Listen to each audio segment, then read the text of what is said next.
Okay, today we have Brittany with us. She is from the self-storage industry. This is part 2 of the self-storage series. Canada के जो business है उनमें. So, hi Brittany. Hi. Thank you so much for taking out time for us. Of course, I'm so happy to be here. Yeah.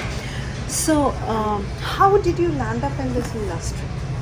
Honestly, it was a starting up for me to get into sales more. It was something I wanted to get experience with and just grow my knowledge about it. It was a great starting point. You didn't need any experience into it. It's just yourself growing and taking on the objectives and the procedures of running the facility and going day by day. Wow. And once you got in working here, Yeah. then how much time did it, like how much training or how much time did you need to, Really get manage into it? Yeah, manage it on your own. On my own, I would say I would needed at least a good month for. That's it? Yeah. For training, I was get put on my own running the whole facility within the first week. But you have a team that's virtual, so it's a lot of virtual learning, a lot of virtual assisting by videos, and training is a lot done on your phone and virtually. So it's more of an independent kind of work, and you just taking day by day and either learning or working on something that you can either learn yourself or get help with it and take that task on. Okay, so for people who are like new to this industry, to this business, or if you have to start today, would you pick up a franchisee model, or you would prefer that you build up your own, although that might take a lot of time with permits and with the government and all of that, but still, which one would you prefer to begin with? Me personally, I would love to begin and start my own, especially with this experience. I would love to get my own property and just build up on it, especially knowing how it's run, how easy, I hate using easy as a word, but it is easier facility to run, maintain, all of that stuff is more or less than a bigger business, for you say. So like, for example, there's only a small part-time maintenance crew, so you don't need a maintenance every day. There's not general daily maintenance crew that you're paying to do every single day. Your site manager, so me per se, I do take on like those maintenance jobs. Either it's a little task, if it's bigger it gets put onto them, but I'm running and I'm managing the whole facility on my own. So Awesome. Yeah. Awesome. And so you are with a franchisee model. So how much of the firstly, how the smallest ones? Yes. Smallest one would be how many units, like to begin with? It would be in Oakdale. It's in Toronto there. It would be possibly around, I would say, like 300 to 500 units. That much? Yeah, Even yeah. the smaller ones? Smaller one, yeah. And the Because bigger they run ones? different, exactly, yeah. Different, bigger ones, would be closer to 1,000. Because you got Wow. parking, you have outdoor storage pods, you have indoor storages, you have workshops. Like, there's a whole wide range, and each facility runs differently. So you mean to say that people can run workshops out of self-storage? Oh yes, yeah. Some facilities have these general, equipped workshop units. So you have the power inside, you have climate controlled, so your in-floor heating at this facility all run differently. But there's those different options. So you have the hydro inside there, you have the big lights, you have big bay doors that you can put a truck inside and machines and stuff like So that. they would pay all the commercial hydro and all the commercial things. They are built separately for such units.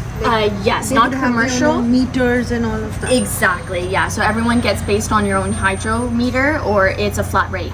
Each facility runs differently, like I said, but it's either one or the other. So yeah, hydro is either included in the price, it's a flat rate, or you're getting based on your meter.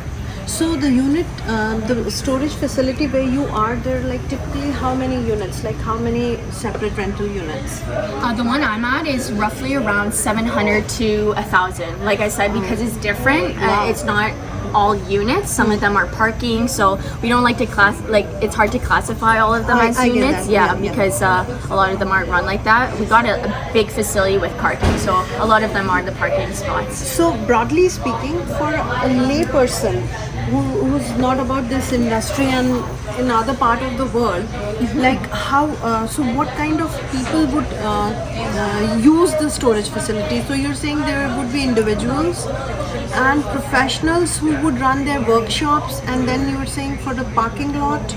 Parking lots, so it's a lot of leisure, so RVs. A lot of people, especially where that location that I'm working at is located, there's a provincial park right down the road, so we get so many boats, RVs. It would be leisure people, you know. A lot of people live in town and they have only a 2-car garage, or they have to park on the road. Toys here. Park it up, which it comes out because they're roughly like $50 to $60. Honestly, the bigger spots are more like $130. Okay. But yeah, you're getting a general parking spot a month for $50, secured. A lot of our facilities are gated, surveillanced, alarmed. Pest control comes twice a month. There's insurance included. There's a lot of nice features with our facilities, and a lot of other facilities. They do offer different things. So what would be like generally, is there any specific season, like for hotel, motel, summers is the time? Yes. So is there any seasonality thing? Yes, I would say more springtime. Summertime, yes, but spring, oh my gosh, because a lot of people are moving and selling, so we're getting a lot of those action, and then it's the initial just getting the spot before the summer hits. So a lot of our parking is at like 98% capacity. Okay, and what about like in general, overall, what would usually, not only like you're saying spring is more busy, but usually what's the occupancy rate? Like how much of the units are occupied? Yeah, we do it, a report on that. Yeah, no, we do a report on that, so I keep track of it, and my facility for the whole year I've been there has never dropped under 90%. So I always am fluctuating. Thank you very much. Yeah, I'm always fluctuating, whether it's 90, 92. Right now I'm actually at 96%. So like I said, where their parking is really picking that up, so it's like 96%, 97% capacity.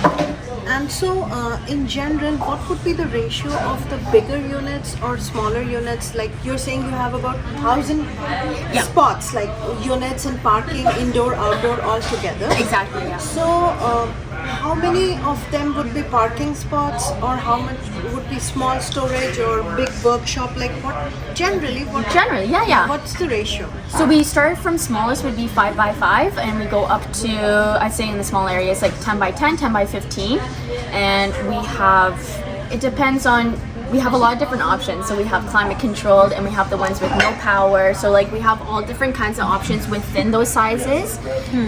So I would say in those sizes, roughly around, there definitely are more bigger sizes. So I'd say at least 25%, maybe 30% of our units are the 5 by 5s, the 5 by 10s, and the 10 by 10s. Because generally those are the sizes people go for. Size up would be from 10 by 20 up to 10 by 30s, 10 by 35s, 10 by 40s, and those we have like at least I would say 150 to 200, because they are bigger units and they're run into the whole building. So I would say around like 200 of those are those size units. What happens when somebody doesn't pay the rent? So it's a matter of different procedures that go with that.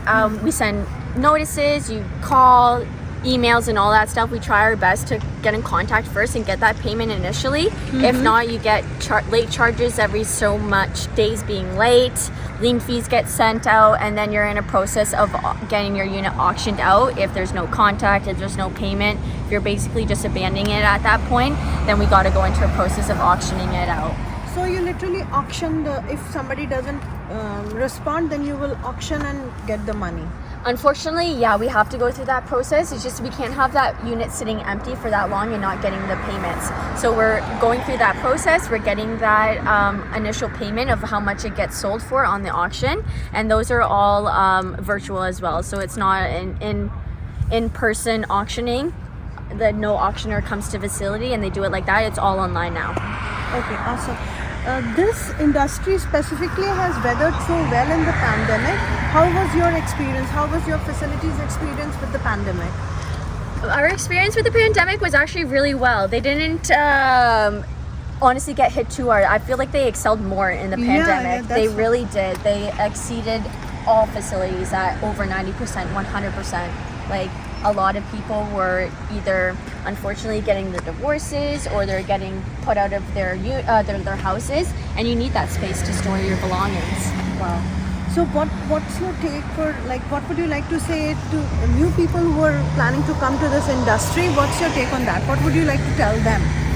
I would say, honestly, your sales and your persona of how you present yourself is honestly the most important thing. Your relationships with people honestly go a lot way. I'm sure with you, like when you go in to buy something or you would like something, especially for a service, you want to go to the best person, to the most respectful, to the most trustworthy place and person to run it. So I feel like setting that in place definitely sets other people and myself from other facilities. Awesome. Thank you so much, Brittany. Thank you, Rolly. It was so nice talking with you. Same here.